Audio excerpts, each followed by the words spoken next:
வணக்கம் நண்பர்களே. இன்னைக்கு டே 13. இன்னைக்கு பார்க்க போற விஷயம் என்னன்னா, எஃபெக்ட் கண்ட்ரோல் அப்படிங்கிற பேனல பத்தி பார்க்க போறோம். எஃபெக்ட் கண்ட்ரோல் அப்படிங்கிற பேனல் நமக்கு ரொம்பவே அதிகமா பயன்படும்.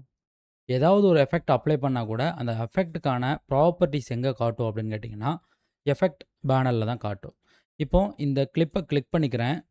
எஃபெக்ட் பேனல் அப்படிங்கிறத எடுத்துக்கிறேன். இந்த பேனல் இல்லன்னா, விண்டோஸ் பட்டன கிளிக் பண்ணிட்டு, எஃபெக்ட் கண்ட்ரோல் அப்படின்றத கிளிக் பண்ணா வந்துடும். இப்போ நார்மலா நான் இந்த கீழ இருக்க இந்த கிளிப்ப கிளிக் பண்ணியிருக்கேன். இதில நார்மலா என்னலாம் மோஷன் அப்படிங்கிறது இருக்கும். சரிங்களா? இதெல்லாம் பார்த்தீங்கன்னா, நான் கலர் வந்து கரெக்ஷன் பண்ணி வச்சிருக்கனால, இதில எக்ஸ்ட்ரா எஃபெக்ட் காட்டுது. இத வந்து டெலீட் பண்ணிக்கலாம். இப்போ நம்மளுக்கு இதில காட்டக்கூடிய விஷயங்கள் என்னன்னா, மோஷன் அப்படிங்கிறது காட்டும்.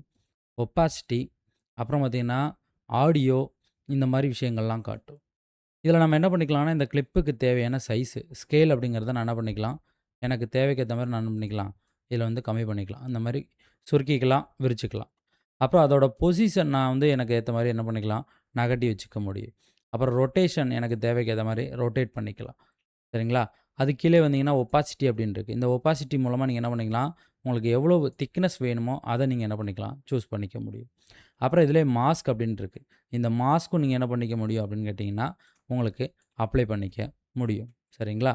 அதுக்கு கீழ வால்யூம். வால்யூம் உங்களுக்கு தேவைன்னா, இங்கேயே நீங்க என்ன பண்ணிக்க முடியும் அப்படின்னா, கண்ட்ரோல் பண்ணிக்க முடியும்.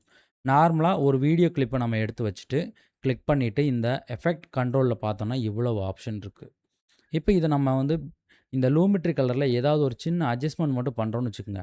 ஆட்டோமேட்டிக்கா இங்க நம்மளுக்கு என்ன ஆகும்னா, அந்த லூமெட்ரி கலர்ங்கிறது ஆட் ஆயிடும். ஏன்னா, நம்ம வந்து அந்த கலர் கரெக்ஷன் அப்படிங்கிறத ஒண்ணு பண்ணியிருக்கோமா, அந்த எஃபெக்ட்டுங்க ஆட் ஆயிரும். ஒருவேள அந்த எஃபெக்ட் வேணாம் அப்படின்னா, நீங்க இங்க போயிட்டு இந்த இண்ட் மார்க் அதாவது இந்த எஃபெக்ட்ஸ்ல போயிட்டு ஒரு கிளிக் பண்ணீங்கன்னா, கிராஸா ஒரு கோடு விழும். இப்படி கோடு விழுந்துச்சுன்னா, அந்த எஃபெக்ட் உங்களுக்கு காட்டாது.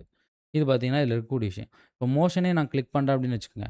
இது வந்து நான் மறைச்சு வச்சுட்டேன்னு வச்சுக்கோங்க. எனக்கு ஃபர்ஸ்ட்டு ஸ்டார்ட்டிங்கில கிளிப் எனக்கு எப்படி இருந்துச்சோ, அதே போல மாறிடும். சரிங்களா? திருப்பி நான் கிளிக் பண்ணா இந்த மாரி நார்மலா வந்துடும். அப்புறம் இதிலேயே தான் பார்த்தீங்கன்னா, நம்ம என்ன பண்ணுவோம் அப்படின்னு கேட்டீங்கன்னா, கீ ஃப்ரேம்ஸ் எல்லாமே ஆட் பண்ணுவோம். சரிங்களா? கீ ஃப்ரேம் ஆட் பண்றது எல்லாமே இதில தான். அது மட்டும் இல்லாம இதில நீங்க அப்ளை பண்ணுவீங்களா, இங்க இருக்கக்கூடிய ப்ரீசெட்டு இந்த எஃபெக்ட் எல்லாம் அப்ளை பண்றீங்கன்னா, அதுவும் உங்களுக்கு இந்த எஃபெக்ட் கண்ட்ரோல்ங்கிற பேனலுக்கு வந்துரும். நெக்ஸ்ட் வீடியோல கீ ஃப்ரேம் பத்தி பார்ப்போம். அப்பதான் உங்களுக்கு இந்த எஃபெக்ட் கண்ட்ரோல்ல என்னென்ன விஷயங்கள் இருக்கு, இத எப்படி பண்றதுங்கிறத தெளிவா புரியும். சரிங்களா? நெக்ஸ்ட் வீடியோல கீ ஃப்ரேம் பத்தி பார்ப்போம். அந்த வீடியோல நம்ம இத பார்த்து தெளிவா புரிஞ்சுக்கலாம்.